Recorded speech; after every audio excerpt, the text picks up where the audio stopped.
Welcome to the Knowledge Management Podcast in Africa, where groundbreaking conversations shape the future of knowledge across the continent. Join us as we bring together leading experts and thought leaders to explore innovative strategies, tackle challenges, and drive transformative change in how knowledge is harnessed and utilized in African context. Stay tuned as we dive in. Ladies and gentlemen, welcome to another exciting episode of the Knowledge Management Podcast in Africa. Today, we are delighted to have with us here Mr. Abugri, who is a distinguished knowledge management and project management practitioner, a coach, a mentor, a passionate advocate for knowledge management for development. Mr. Abugri brings a wealth of experience to our discussion, having previously worked with esteemed organizations such as the World USAID Ghana. Currently is actively engaged with the Forum for Agricultural Research in Africa, contributing his expertise to drive positive change in the agricultural and then development sector in Ghana and in Africa. Could you please share with us your journey into the field of knowledge management and what inspired you to focus on this area, considering that you have a business background? Okay, thank you very much, Prince. It is a pleasure to interact with you and to share my experience with regards to knowledge management. Maybe I cannot say I'm totally an expert, but at least through practice, I have learned a number of things that maybe can inform can inform knowledge management in a number of fields. So like you mentioned, I have a business background. From the University of Cape Coast as well. And I used to be very passionate about research whilst I was in school. And so my intention was to get into the academia. Then at some point when I was completing, I had the opportunity to do my national service with the Anglican Relief Services. And then I realized that there's a very thin line between the things that are done with the NGOs and research, and the academia, because whilst the NGOs or the development workers bring out a lot more of the things that happen on the ground, the academia try to add the academic principles into bringing out that same information, and so it becomes a bit more technical. So I got into the NGOs, and then I realized that I was very interested in writing impact stories. I was so passionate about it, and so when I joined World Vision International, I was working in the Garo Timpani district, the farthest district from Accra, but with time, I was managing children in sponsorship. So with time, at some point, I was given an award as by the Korean donors as the best impact story writer for World Vision Ghana. And so when the opportunity came for World Vision to recruit somebody for the role of knowledge management, they decided to check around to see, based on the job description for knowledge management as provided by the Global Center, who are those who exhibit that, because that was the first time they were going to have that portfolio. And so it was difficult to get somebody in the market. And so that is how I got recruited. After going through a number of processes, with colleagues, I emerged as the option that they felt I could, that could handle the position. And so that's how I got into knowledge management in January 2013. And from there, I've just handled knowledge management positions up to this point. Okay. Yeah. I think that's it's quite so. And when you first started it was a new role for you. So what were some of the challenges when you started the Global World Vision Ghana? And like when it comes to KM, because it means that you have to learn and then learn and then apply. How do you manage it? Was it challenging a bit for you? Yeah, I think it was. We were all confused. Between myself and even my supervisor and the country office as to how to move on with it. But the good thing about World Vision is that because they work in over 100 countries, they had a centralized global knowledge management office based at the Global Center in the UK. And they had, knowledge management has been in the developed countries for some time. So I, being the first, knowledge management officer for World Vision West Africa, I was to be trained so that I can also mentor other countries to implement knowledge management. So I had that privilege of interacting directly with the Global Knowledge Management Center. But the ideas that they have is more Western, and so I needed to reflect those knowledge management principles within our system here, and that is how come I started looking for people. Just online searching to see who is doing something similar to knowledge management, and then I started learning from. And I think within 3 months, I already knew exactly what we wanted to do. And then I started developing the strategy. So I developed the World Vision Ghana strategy, knowledge management strategy. And then we started implementing. That's quite inspiring. So considering your work in World Vision and then what you currently do now at Forum for Agricultural Research in Africa, what was the step like? Because I know here you are more focused in agricultural research than the development sector, but you did something on development and a World Vision as well. But then I want to see what really caused the shift in focus. Yeah. Okay. Thank you very much, Prince. So it's for me. I would say that I've been very privileged when it comes to the way I came up around on implementing knowledge management. At World Vision, I was a program officer. So in terms of development, I had the understanding of how to implement projects and so on. And so World Vision, I did not move from World Vision to my current place, FARA, in agriculture. I first moved from World Vision, which implements projects in education, food security, child protection, a number of areas. And for knowledge management, you need to be able to understand all these aspects. But because I was a program officer, I already had some background on that. So it helped me to stabilize easily in terms of connecting the principles of knowledge management and the development targets of World Vision Ghana. So I moved there to USAID Ghana, where I spent almost 4 years with USAID Ghana, supporting the implementation of nutrition projects and the health projects, same as knowledge management manager. And so it was from USAID Ghana that I moved to FARA. The principles of knowledge management is such a way that when you understand them, you can easily implement them in any field.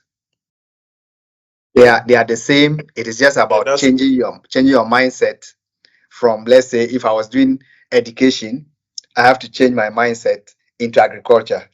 But as a son of a farmer, it shouldn't be difficult to switch to anything that has to do with agriculture, even if I did not study it. Okay, I understand. I think that's right. So staying with FARA, what key initiatives or projects have you been involved in that highlights the importance or the significance of PM for the agricultural development sector? Okay, thank you, Prince. So, as I mentioned, at World Vision, I was working at a national level, but supporting West Africa. Then at USAID, I was coordinating knowledge management among 24 health projects, and so I had wider kind of understanding, even though it was national. Now, for FARA, that's the Forum for Agricultural Research in Africa, is the apex technical institution of the African Union Commission. And so it's a continental organization, and it is expected to drive key aspects of the knowledge of agriculture in the continent. And so most of our activities are continent based, and a number of things that you need to put in place. You have to have a wider maybe picture of the things that are within the continent, whether it's francophone, it's anglophone, it's west, east, north. So that kind of understanding, you need to be able to establish that and understand how culture also plays a very key role in development. So with regards to knowledge management, I joined in 2017, February 2017. So I've always been the first person to serve as a full-time knowledge management function person. And so in 2017, when I joined the Forum for Cultural Research in Africa, I was also like the first full-time knowledge manager. They had done some work that was like some of the aspects of knowledge management, but they did not have a full portfolio that dealt with the issue of knowledge management.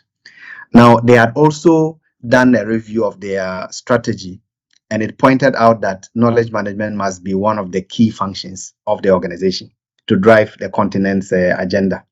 So when I came on board, the first step was to ensure that we have a knowledge management strategy and a knowledge management policy that aligns with the organizational strategy, and this must always be the case. So, and among the first key initiatives was to ensure that we have a very strong knowledge management hub, because as a knowledge manager, before you can have, let me not say control, but before you will be able to harvest a lot of the things that are happening within the organization, you need to have a system that helps you do that. And that actually helps in decision making, not just by you, but even by the other functions. So we developed the Continental Knowledge Hub, which we call it the FARA Data and Information Systems. We call it Data Informs. Now, that is supposed to serve as the observatory for African agriculture. And so that Knowledge Hub is currently operational. And then we noticed that the whole concept of knowledge management is still new especially among our key stakeholders. And in agriculture, our key stakeholders are first the National Research Institutes. So in the case of Ghana, our point of entry is CSR. So we work through CSR to the various research institutes, and then we connect through them. We connect with the other stakeholders under policy, like the ministry, under the farmer organizations, and private sector, the academia, and so on and so forth. So we work closely with a number of universities, including the University of Cape Coast, the University of Ghana, and so on. So we needed to be able to have a system that helps us to make these connections and to be able to make decisions based on that system. However, because there were no many knowledge managers in the system, there was a need for us to strengthen what we call the knowledge ecosystem. And so in strengthening the knowledge ecosystem, you will need to help people to understand the concepts and principles of knowledge management, and also to advocate for institutions to have functions or like roles for knowledge management officers, so that they can begin to implement some of the tools, the services, and the products of knowledge management. And this led us to what we call the Akosombo integration agenda, where we gathered a number of stakeholders and experts to discuss the way forward for knowledge management for agriculture in Africa. Then from there, we were able to develop a model that we currently are implementing, and we are in the 4th year of implementation, called the Knowledge Management for Agriculture Development Challenge. It's a 3-month educational program that also equips our stakeholders to be able to understand the knowledge management principles and also develop their own strategy for implementation. And we've done this for close to 30 countries. This year we are currently it's currently ongoing, and we have about 20 participants coming from different countries and also coming from other agricultural institutions, like with the World Food Program, like the CGR. The CG is the research consortium of this global research consortium made up of a number of institutions. And so currently, we have managed to mobilize all these critical masses in the agri sector to be working around similar mindset or similar understanding of knowledge management. Okay. And so those are the key initiatives that we are currently building.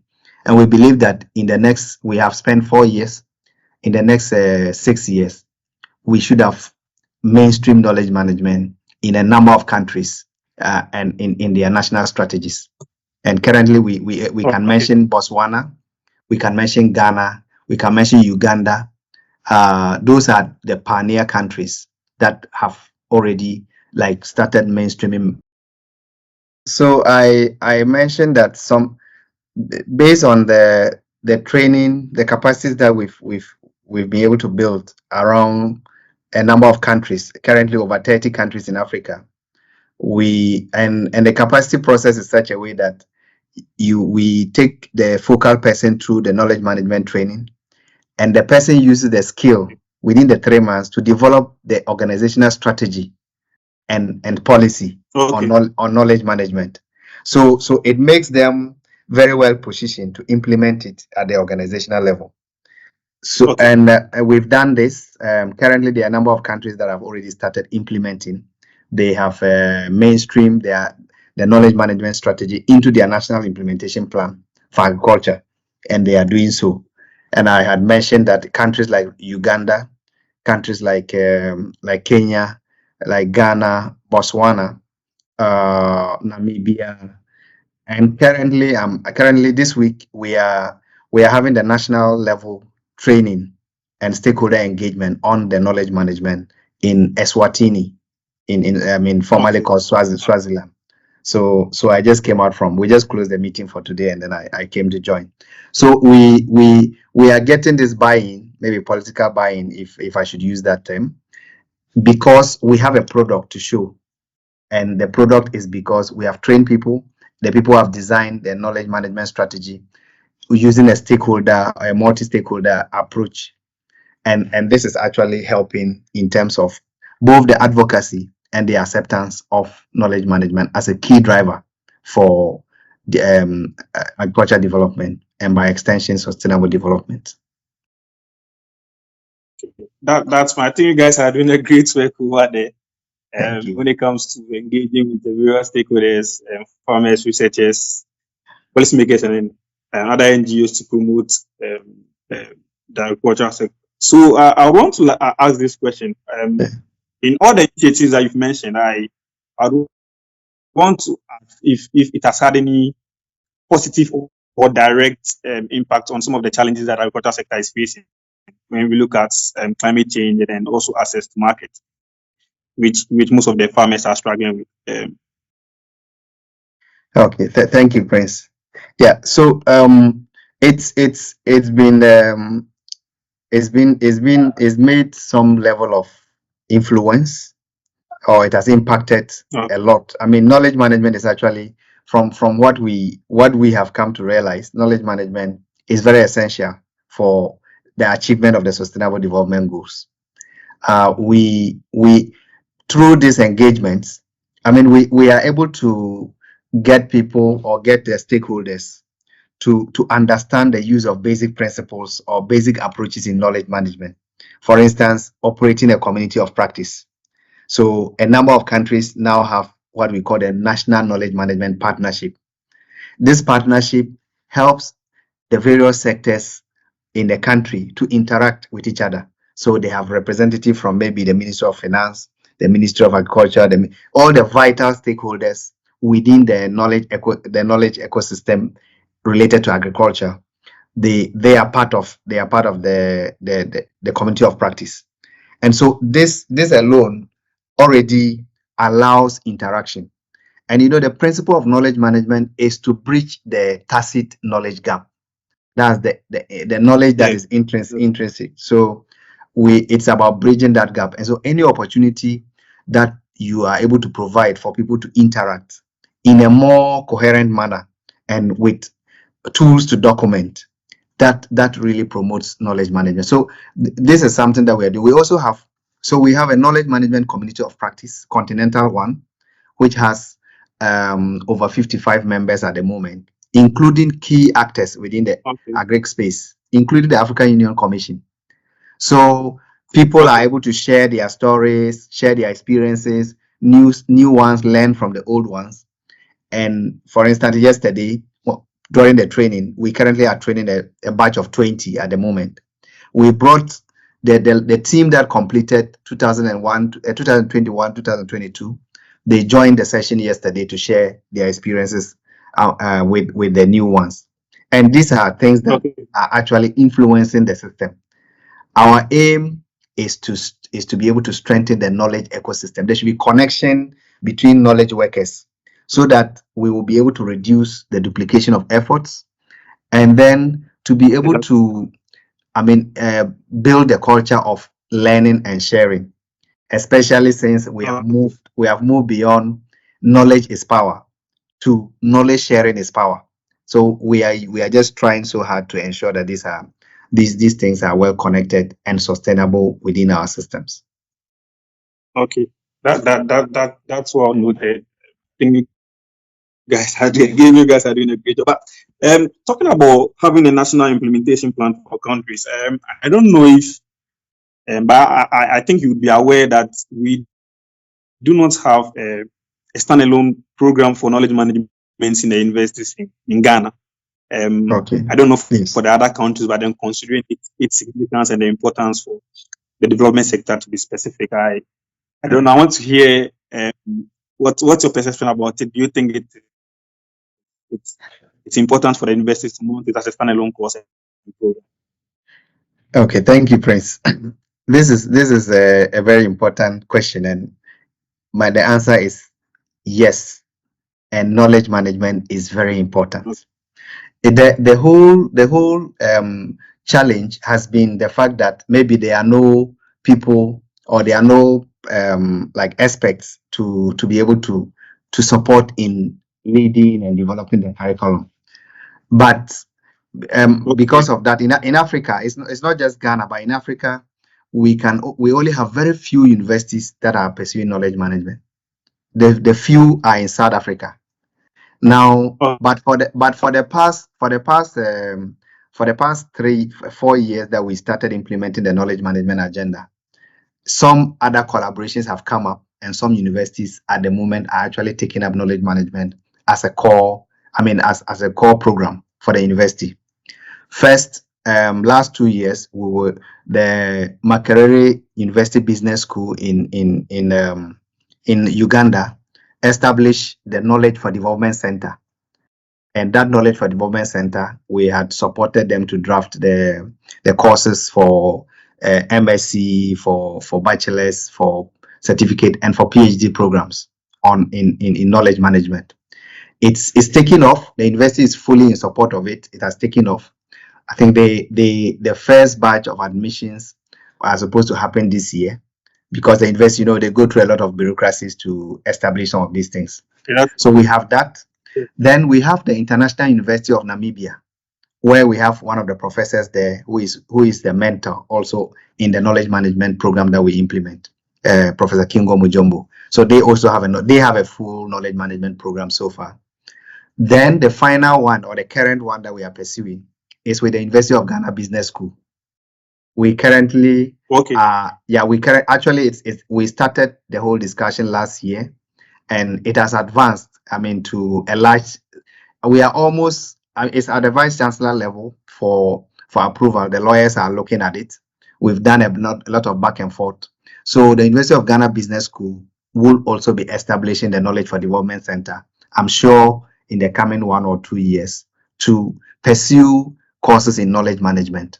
And I think this will be a very good milestone as well. So we are actually connected to what we call the Knowledge for Development Partnership.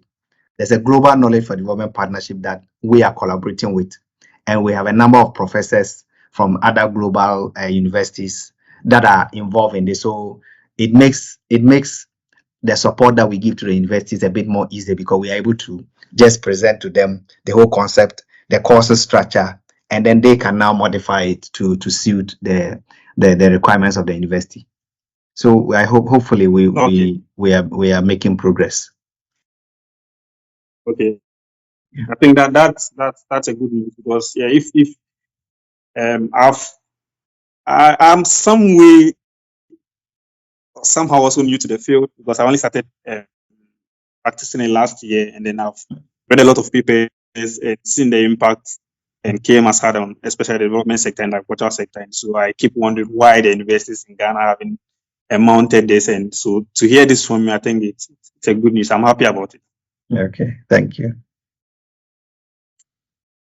And so looking ahead, what do you see as the future of knowledge management in Africa's agriculture and development sectors?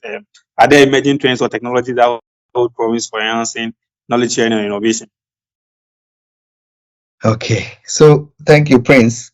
So knowledge management has come to stay, and knowledge management will be the driver for many decision making in organizations.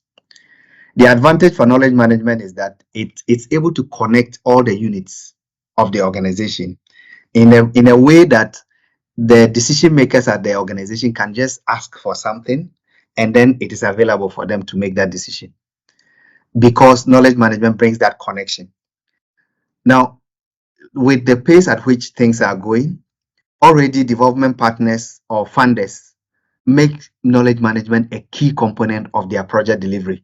So when you are even applying for a grant or for funding from the European Commission or from USAID or something, there will be a component for knowledge management. That will require that you must have a knowledge management manager as part. Now, we have been able to unpack knowledge management that in a way that it is not communication, it is not IT, it is not M&E. It is, but Okay. it brings together all this expertise or the activities of these functions into one pool, and that gives the organization optimum output. From FARA and from from FARA, we have been very. I mean, we monitor the trends in agriculture and we advise the African Union on matters like that. So for the past 2 years, the trend that has been coming up has been not just knowledge management, but agroecology, and then agroecology as one of the key things. So what we are seeking, and digitalization, agroecology and digitalization.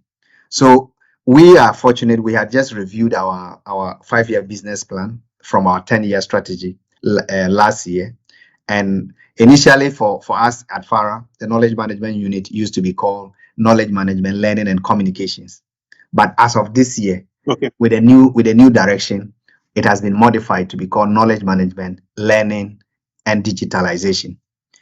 Now, because digitalization has to be mainstream within the knowledge management function, it cannot stand alone. Otherwise, it will become like an IT function as well. So moving forward, a lot of these functions will converge within the concept and practice of knowledge management.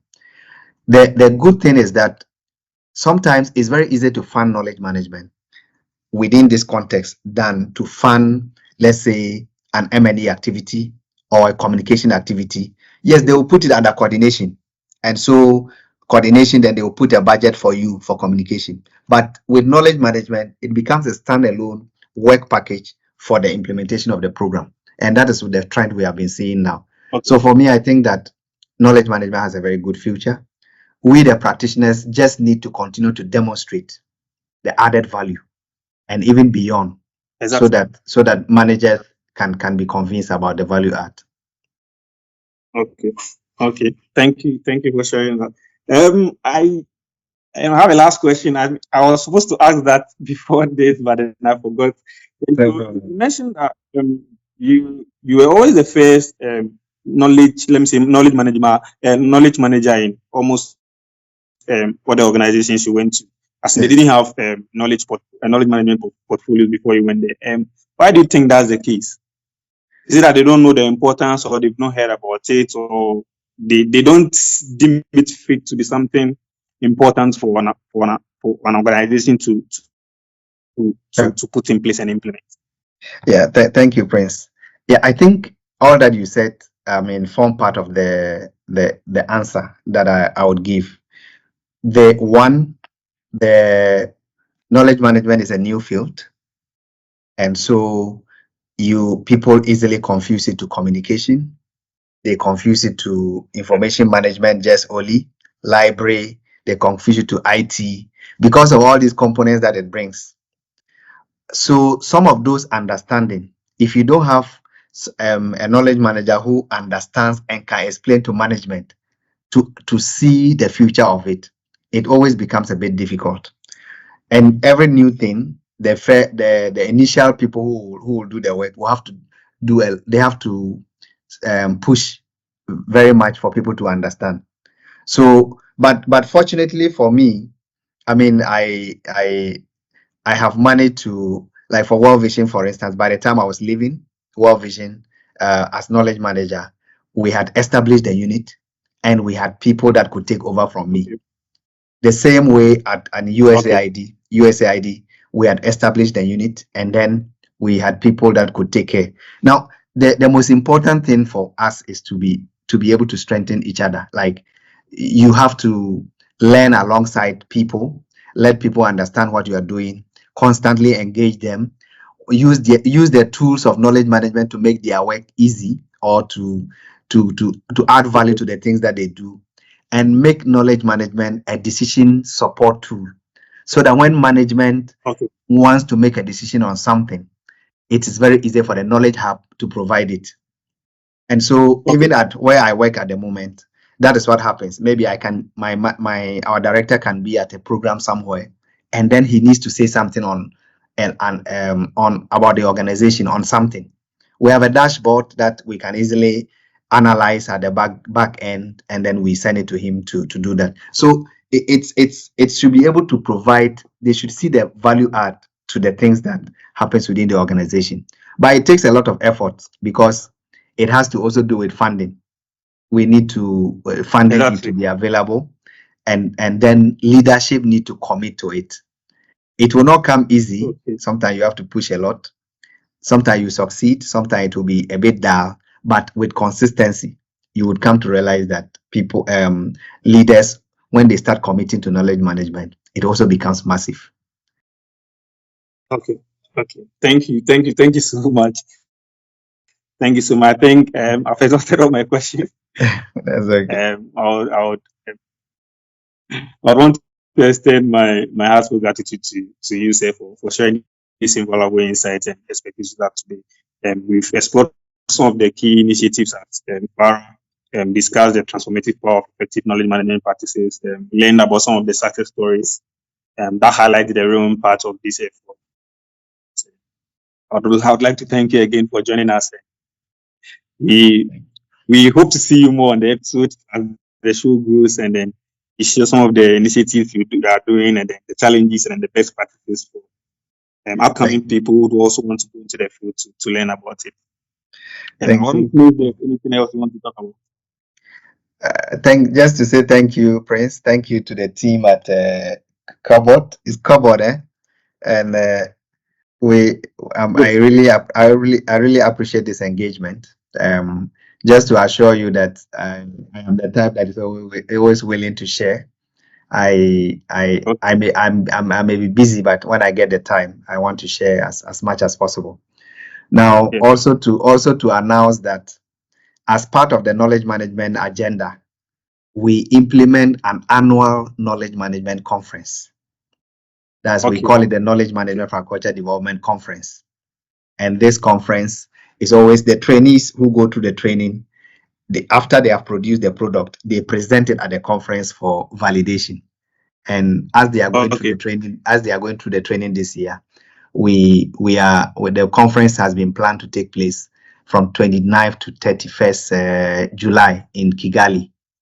The first two took place in Ghana. Then this one is taking place in Kigali. I mean, we don't have sponsorship, but it's open to any knowledge worker who is interested in participating at this conference. Okay. Yeah. Thank you. Okay. I think I'll be one of the participants. We look forward. Okay, sir. So thank you so much for joining us. Sir. Thank Good you day. so much, Prince. It is my pleasure. Thank you for tuning in to another insightful episode of the Knowledge Management Podcast in Africa. We hope today's discussions have provided valuable insights and actionable takeaways for maximizing the potential of your knowledge assets. To stay connected with our community of practice and continue the conversation, join us on LinkedIn at Knowledge Management Professionals in Africa. Don't miss out on being part of the transformative movement shaping the future of knowledge management on the African continent. Until next time, signing off.